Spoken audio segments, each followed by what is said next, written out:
welcome to our podcast DNA with Medelia, Nona Pinakesti, dan Adinda. Hai! Hai! Hai guys! Hai Gimana guys, kabarnya? semoga sehat. Sehat, alhamdulillah. Semoga kita selalu sehat Baik. terus ya. Amin, amin, amin, amin. Amin. Gimana nih?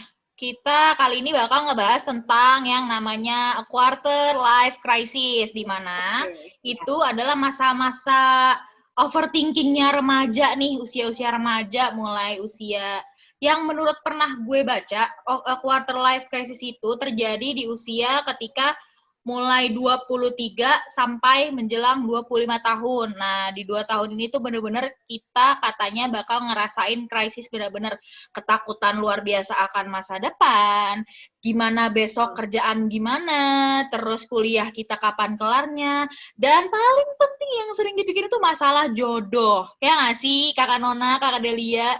Jodoh tuh bikin pusing. Nah, itu topik yang akan kita bahas. Gimana menurut kalian? Iya. Kalian nih kan usia kita nih kan usia-usia yang cukup rentan akan mengalami quarter life crisis. Menurut kalian itu gimana ya? Cara menghadapinya tuh gimana? Kasih tips untuk teman-teman nih yang mungkin sekarang lagi ngalamin quarter life crisis atau lagi ngerasa sendiri, lagi galau, nggak ada yang nemenin atau apa. Mari kita bantu ya. Gimana nih? Menurut Nona sih ya. Iya, kalau menurut gue sendiri ya. Oke, Nona dulu deh. Excited Delia banget dulu. ya teman-teman ya. Delia gitu aja. Kita rebutan, guys. Iya, nggak apa-apa. Oke, Gimana? Kakak Nona, gimana Kakak Nona? Menurut Nona sih ya emang usia rentan banget ya, emang usia 22 sampai 23 ya. 22 sampai 25, Say. Oh iya, 22 sampai 25. Itu tuh Ya. emang bener banget, maksudnya apa ya, Nona ngerasainnya juga hal yang sama gitu tuh. Kayak emang kayak sendiri, terus kayak overthinkingnya tuh yang emang berlebihan banget. Padahal mah sebenarnya tuh nggak kayak gitu juga. Cuma dari diri Takutan kita berlebih lah ya dari diri kita sendiri ya. terlalu kayak memikirkan yang kayak, aduh gimana ini, kerjaan gimana ini, kuliah belum kelar, terus jodoh juga nggak tahu di mana. Mungkin itu kali ya. Iya ya. Kalau dari Kakak Delia gimana nih? Mumpung kan Kakak Delia ini usianya masih sangat amat remaja ya. Itu Di bawah gimana? kita. Mungkin sedang mengalami fase quarter life crisis kah? Atau sudah pernah mengalami atau mungkin belum pernah tahu quarter life crisis itu rasanya kayak gimana sih teman-teman gitu. Gimana? Ya, kalau untuk gue sendiri, jujur, saat ini tuh sedang mengalami masa-masa itu. Waduh. Karena semangat Kakak Delia. Ya, overthinking banget lah. Overthinking. Ya, karena tanpa bisa kita pungkiri, kalau di usia-usia segini tuh kayak banyak tuntutan dari pikiran kita sendiri sebenarnya. Entah itu karir kita harus bagus, atau kuliah kita harus cepat selesai, kayak terus ya kekhawatiran kita terhadap masa depan sih khususnya. Kayak gue sendiri punya pemikiran bahwa oh iya, orang tua gue itu sebenarnya pengen gue jadi yang lebih baik daripada mereka gitu. Jadi gue juga kayak harus push diri gue tuh ke arah yang lebih baik daripada mereka gitu. Jadi ada tuntutan kayak kalau bisa gue lebih dari orang tua gue gitu. Tapi nggak bisa kita pungkiri juga bahwa ya namanya proses hidup ya, kadang naik turun, apalagi di masa pandemi, cari kerja susah. Kayak gitu deh, ekonomi turun gitu guys. Iya ya, sebenarnya quarter life crisis ini kayaknya akan dialami setiap orang gitu. Tapi kan balik lagi, bagaimana orang itu menyelesaikan krisis yang sedang dialami pada dirinya sendiri gitu kan. Kalau dari gue pribadi, karena usia gue lumayan sudah cukup ya, itu gue pernah mengalami di mana gue di situ ngerasa sendirian, gue nggak punya siapa-siapa. Bahkan gue menarik diri gue dari lingkungan sekitar gue.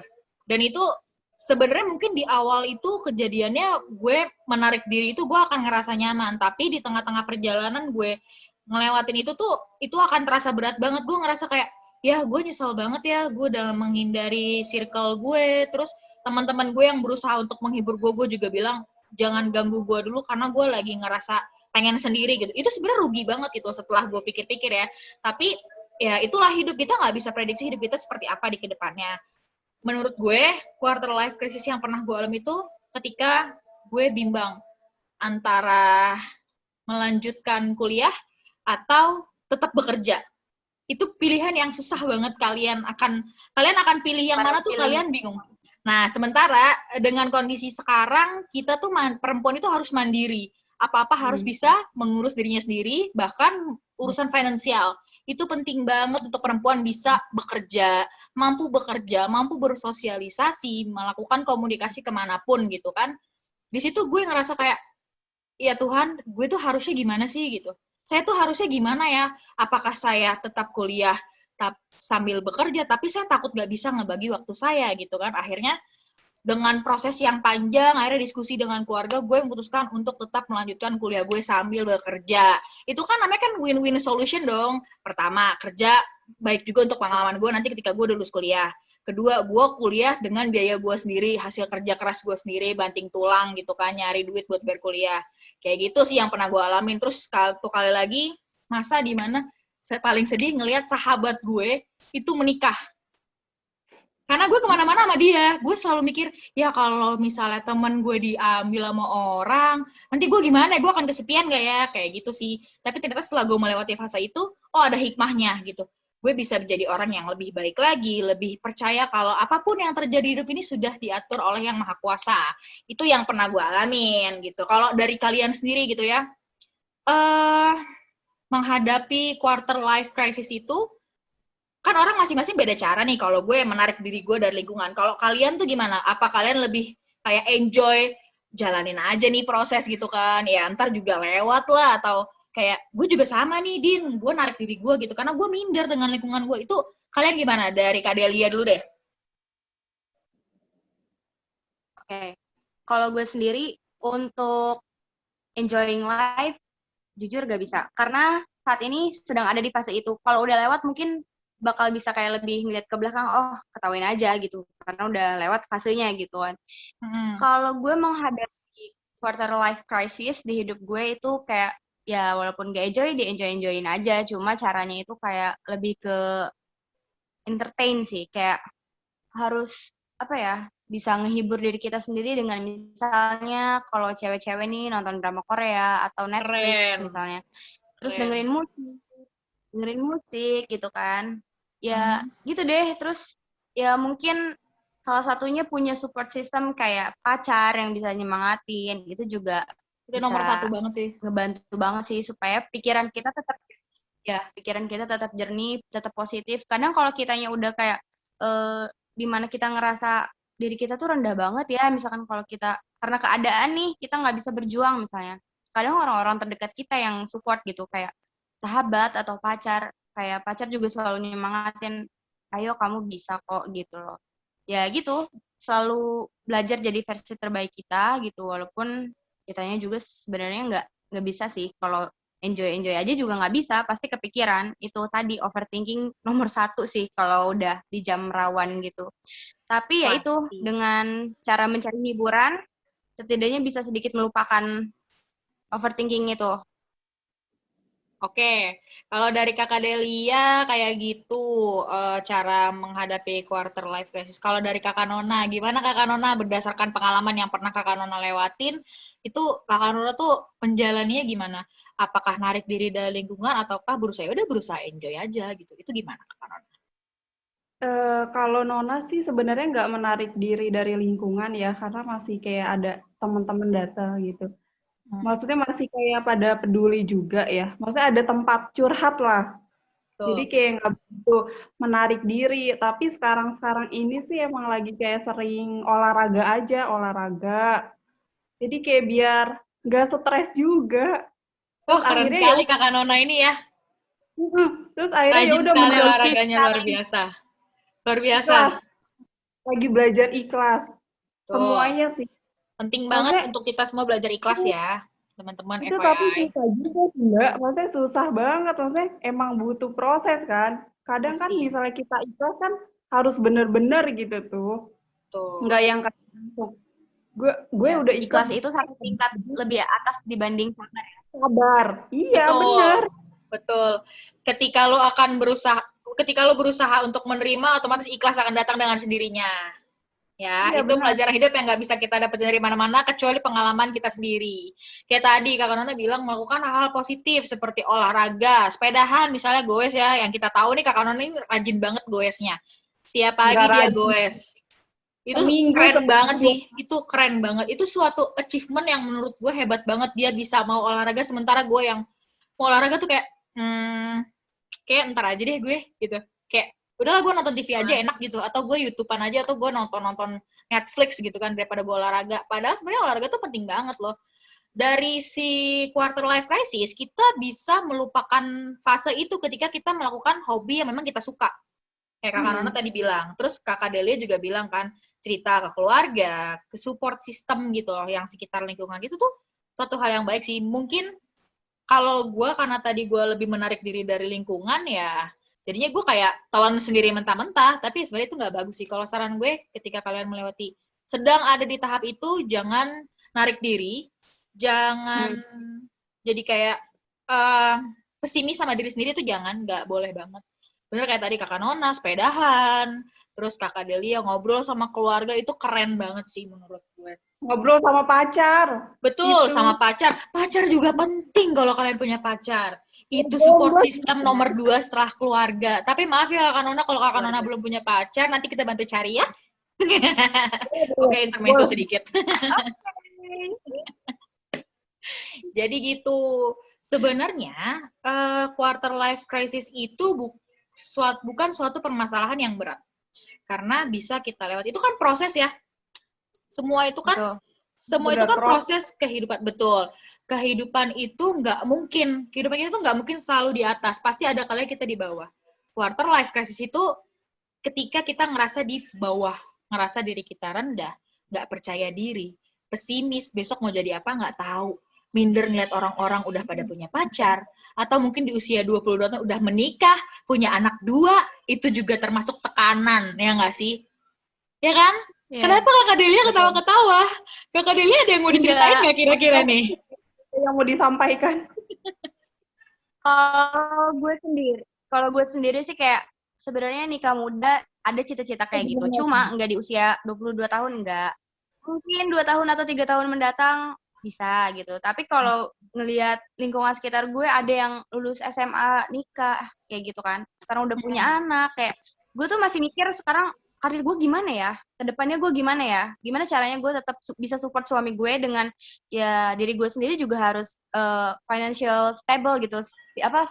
Stabil secara finansial gitu maksudnya. Betul. Sementara yang lain itu ya masa mudanya udah langsung ngurus anak gitu. Apakah mereka nggak stres gitu? Kadang gimana gitu? Terkadang kan quarter life crisis tadi itu di usia 20 tahun ke atas nih. Sedangkan mereka nikah udah dari belasan gitu. Apakah nggak semakin berat gitu dengan adanya punya anak, urusan rumah tangga, ditambah mungkin quarter life crisis-nya muncul di masa-masa mereka udah punya anak dan soal rumah tangga lah ya. Iya. Gitu sih, masih nggak bisa pikir sih. Cuma ya mungkin itu pilihan mereka dan ya nikah muda why not kalau emang udah siap, apalagi secara finansial dan mental ya. Yang paling penting itu mental kalau buat nikah muda itu, ya nggak sih? Betul. Kayak ini harus benar-benar dipersiapkan. Betul. Ada yang bilang menikahlah kamu karena siap, bukan karena kamu ngelihat orang-orang sekitar kamu udah pada nikah. Karena apa? Impact-nya akan besar banget. Itu kamu belum siap mental untuk menikah, kamu hanya mikir kayak, udah lo nikah aja dulu, orang udah ada yang mau sama gue, itu nggak bagus banget. Kamu harus punya mental yang kuat. Karena apa? Mengurus orang lain yang tadinya orang lain tiba-tiba jadi bareng sama kita, kehidupannya menyatukan 2 kepala jadi satu itu tidak mudah. Di situ mungkin maksudnya mental, di situ ya.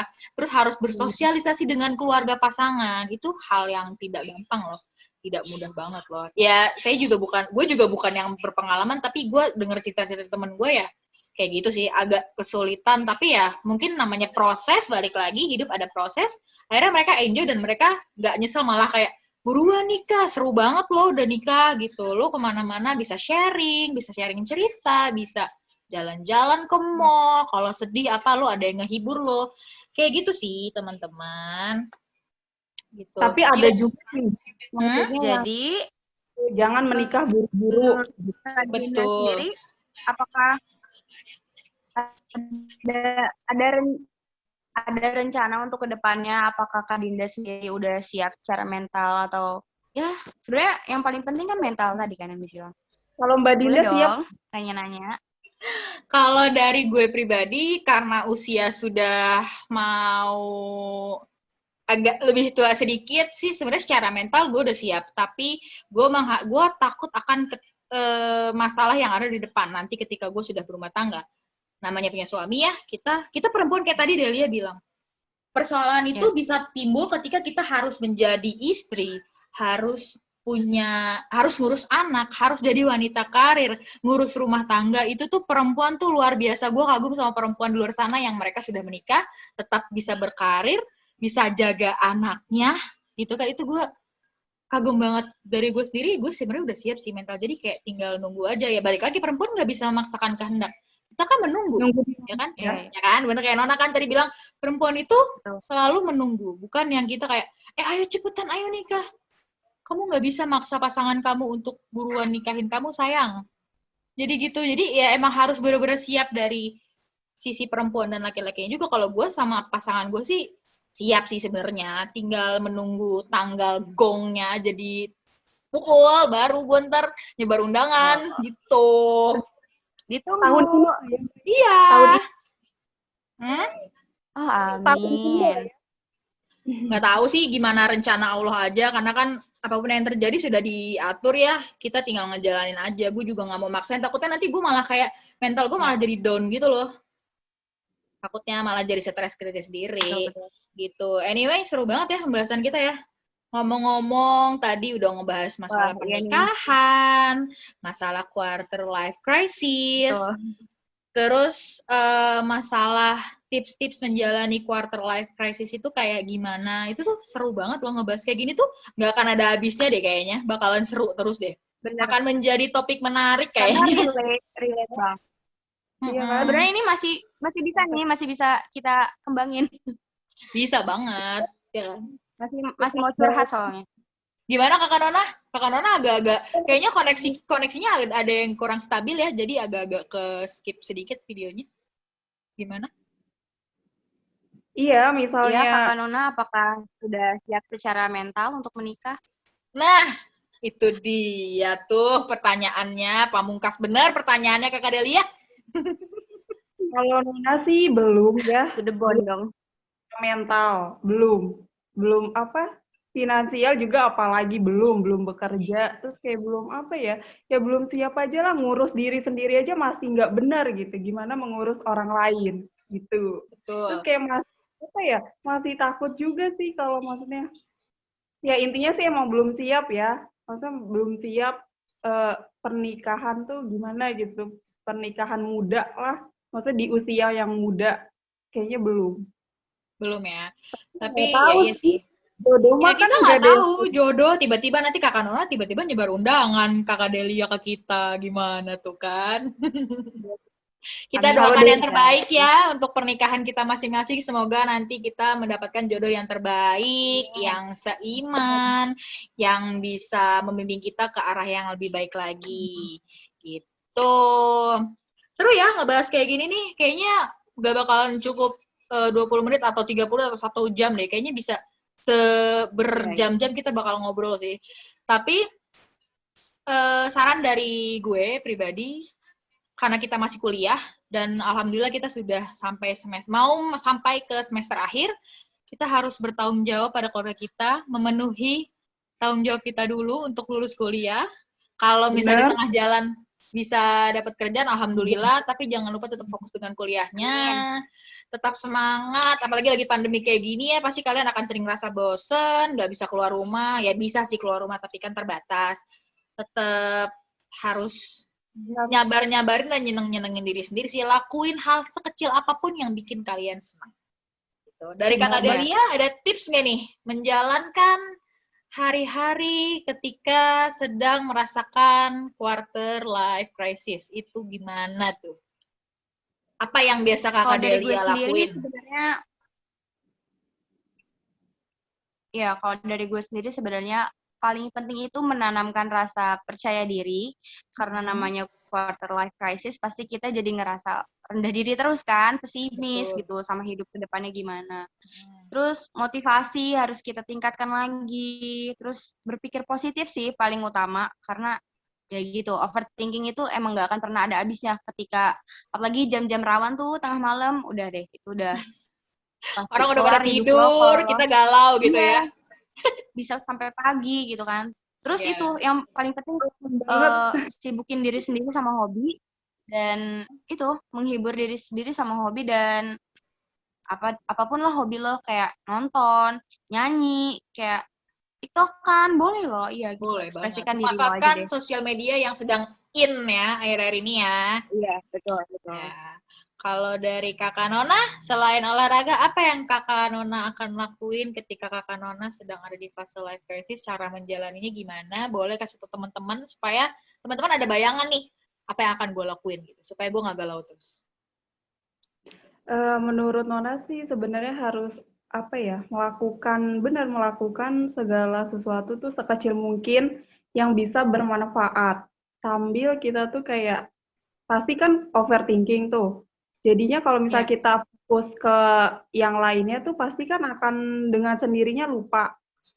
Jadinya mengisi kekosongan itu dengan aktivitas yang membuat kita bahagia juga. Terus ya positif terus, jangan kayak ada negatif, terus ya walaupun emang susah sih pasti ngilanginnya kan. Karena kan emang overthinking tuh emang udah susah lah. Dari setiap manusia pasti ada kayak overthinkingnya kan. Jadi itu mah gimana diri kita sendiri yang bisa melawan overthinking itu. Ya, sama satu lagi sih, kurangin dengerin omongan-omongan orang yang sekiranya toksik buat kalian. Itu penting banget. Hindarin Benar-benar. lingkungan yang toksik, karena orang lain itu akan terlihat senang ketika kita kesedihan. Dan itu fakta. Ketika kita senang, orang lain akan sedih. Ketika kita sedih, orang lain akan senang. Kayak gitu. Kalau Jadi dari... intinya penting banget ya untuk kita filter orang-orang terdekat kita, circle kita. Betul, Kita, ya. itu penting banget deh, karena ketika quarter life crisis tuh lu bener-bener harus memilah temen atau lingkungan yang bener-bener sehat.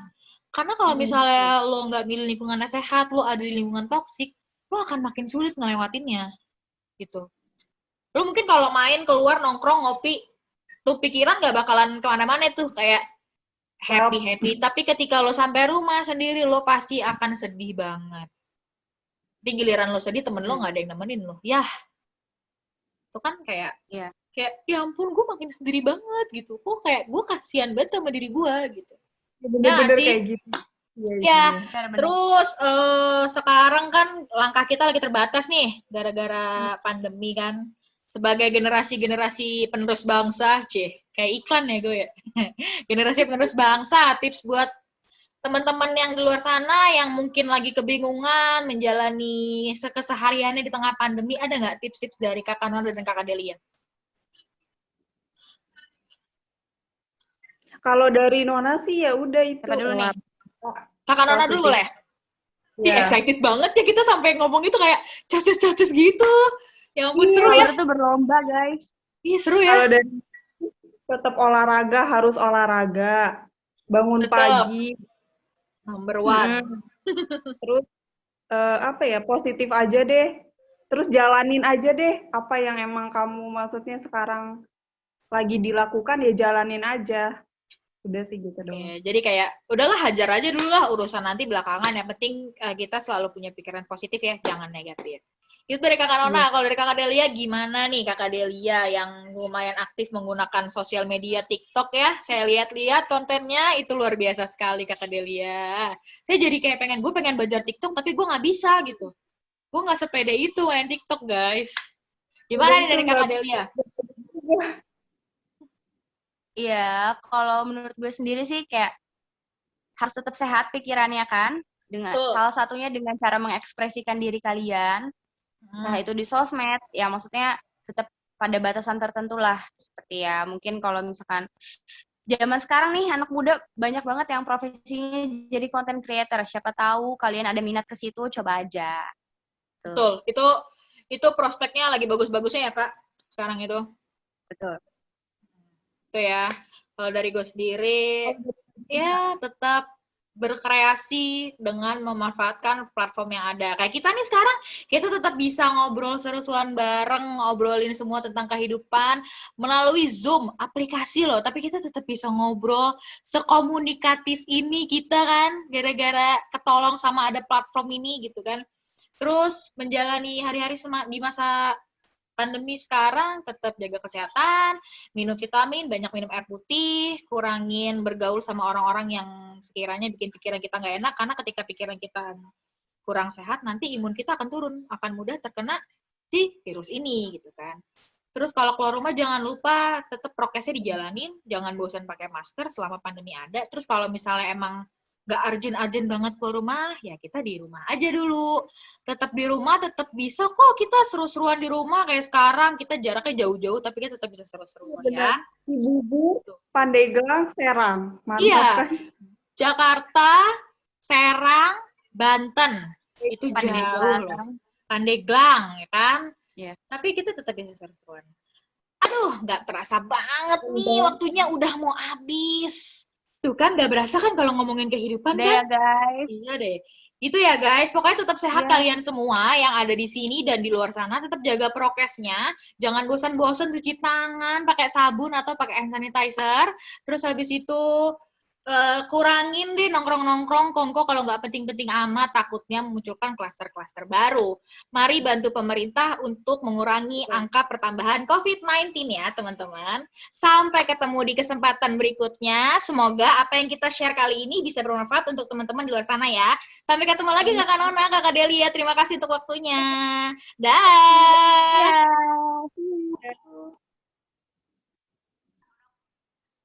Iya.